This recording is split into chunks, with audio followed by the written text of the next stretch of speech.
Bem-vindos ao Pode Crer na Bíblia. Hoje a gente vai mergulhar numa passagem assim muito forte. Atos capítulo 12, versículos 1 a 17. Vamos explorar como essa história da perseguição à igreja primitiva pode, quem sabe, funcionar como um tipo de modelo profético, né, para os eventos finais lá do Apocalipse. Exatamente. É uma conexão, assim, bem profunda. A gente vai olhar para a oposição que eles enfrentaram, que era dupla, né?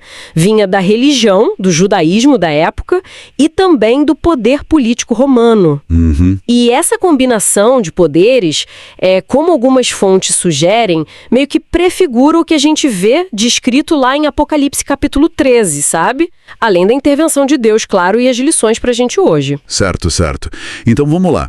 O texto de Atos capítulo 12, logo no começo, versículos 1 a 4, narra que o rei Herodes Agripa I, ele começou a maltratar alguns da igreja.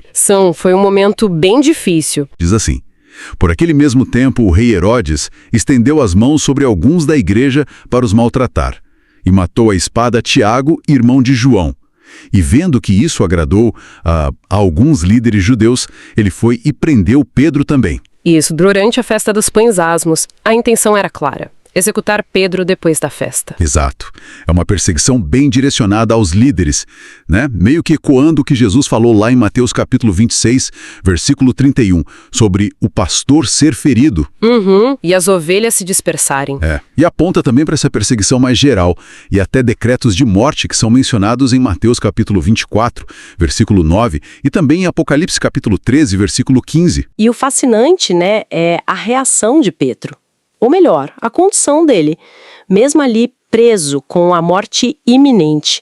Atos capítulo 12, versículo 6 diz: E quando Herodes estava para o fazer comparecer, nessa mesma noite estava Pedro dormindo entre dois soldados. Dormindo? Sim, ligado com duas cadeias, e os guardas diante da porta guardavam a prisão. Isso ilustra de forma muito concreta aquela paz que Isaías fala, né? Isaías capítulo 26, versículo 3. Tu conservarás em paz aquele cuja mente está firme em ti, porque ele confia em ti. Uma paz sobrenatural mesmo. Uma paz que vem dessa confiança total em Deus, mesmo na pior situação. E enquanto Pedro estava lá, né, passando por isso, a igreja não ficou parada. Versículo 5 de Atos 12 é bem enfático. Mas a igreja fazia contínua oração por ele a Deus. Contínua. Não foi algo esporádico. Não. Foi persistente em conjunto. Mostra a força dessa oração comunitária, né? E essa oração, ela foi respondida de um jeito espetacular. Os versículos 7 a 11 de Atos 12, eles descrevem a libertação. É incrível, um anjo aparece, acorda Pedro. As correntes caem. Exato, as correntes caem das mãos dele, o anjo o guia para fora, passando pelos guardas, pelos portões, e o portão de ferro da cidade se abre sozinho. Impressionante. É uma demonstração, assim, muito viva do poder de Deus, sabe? Que ele pode intervir de maneiras que a gente nem imagina. Isso lembra as promessas de livramento lá do fim dos tempos, como Daniel capítulo 12, versículo 1. E também a proteção divina que Apocalipse menciona, né? Apocalipse capítulo 12, versículo 6 e Apocalipse capítulo 7, versículos 1 a 3. Deus tem como proteger os seus. Agora, tem um momento ali na história que é quase irônico, né? Pedro é liberto, vai até a casa da Maria, mãe do João Marcos, onde o pessoal estava orando por ele. Atos capítulo 12, versículos 12 a 15. Sim, e a reação deles? Uma serva chamada Rode atende, reconhece a voz de Pedro, fica tão feliz que nem abre a porta, corre para contar. E o pessoal que estava orando diz o quê? Você está louca. É bem humano, né? Muito. Deve ser um anjo dele. Quer dizer, eles estavam orando fervorosamente pela libertação. Mas quando a resposta chega na porta, eles duvidam. Mostra como a gente às vezes ora com sinceridade, mas, sei lá, a nossa própria expectativa meio que limita a nossa fé no tamanho da resposta de Deus, né? É um bom ponto. E esse capítulo também nos coloca diante de uma tensão, de uma realidade complexa da soberania de Deus.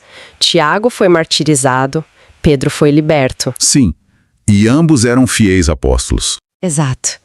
Isso nos lembra o que Jesus disse em João capítulo 16, versículo 33. No mundo tereis aflições. A fidelidade a Deus não é assim uma pólice de seguro contra o sofrimento ou a morte aqui na Terra. Verdade. Deus, na sua soberania, ele tem propósitos diferentes. E ele pode ser glorificado tanto na morte de um mártir, como Tiago, quanto no livramento miraculoso como o de Pedro. É um ponto fundamental para a gente entender. E vale lembrar, né, que esse mesmo Pedro, que foi liberto ali em Atos 12, mais tarde enfrentou o martírio. Exatamente como Jesus tinha, de certa forma, previsto lá em João capítulo 21, versículos 18 e 19. Isso, indicando com que gênero de morte havia ele de glorificar a Deus. Então, a vitória final não está necessariamente em escapar do sofrimento aqui, mas na fidelidade até o fim. Perfeito. Então, a grande lição que fica de Atos 12, eu acho, é essa preparação espiritual. A gente precisa entender que a oposição pode vir, sim, mas a nossa confiança tem que estar totalmente em Deus, não importa o resultado visível terreno. Seja o livramento, seja um martírio. Exato. E a prática da oração? Fervorosa, constante, em comunidade como aquela igreja fez. Isso é vital. A vitória em Cristo, essa sim, transcende qualquer situação aqui na Terra. Muito bom. E falando em aprofundar na palavra, em fortalecer a fé, queremos aproveitar para incentivar todo mundo a participar do projeto Reavivados por Sua Palavra. Ah, sim. Um projeto excelente. É um convite simples. Ler um capítulo da Bíblia por dia. E o capítulo de hoje é Êxodo 13. Olha, dando um pequeno spoiler aqui. Esse capítulo vem logo depois da saída do Egito. Um momento crucial. E ele trata da consagração dos primogênitos, tanto de pessoas quanto de animais, a Deus. E também da instituição da festa dos pães asmos. São memoriais, sabe? Para o povo nunca esquecer do grande livramento que Deus operou. Vale muito a pena ler e meditar nisso. Com certeza, lembrar dos atos de Deus fortalece a nossa fé para o presente e para o futuro. Esperamos que essa nossa conversa sobre Atos capítulo 12 e essas conexões com o tempo do fim tenha sido enriquecedora, tenha trazido alguma luz.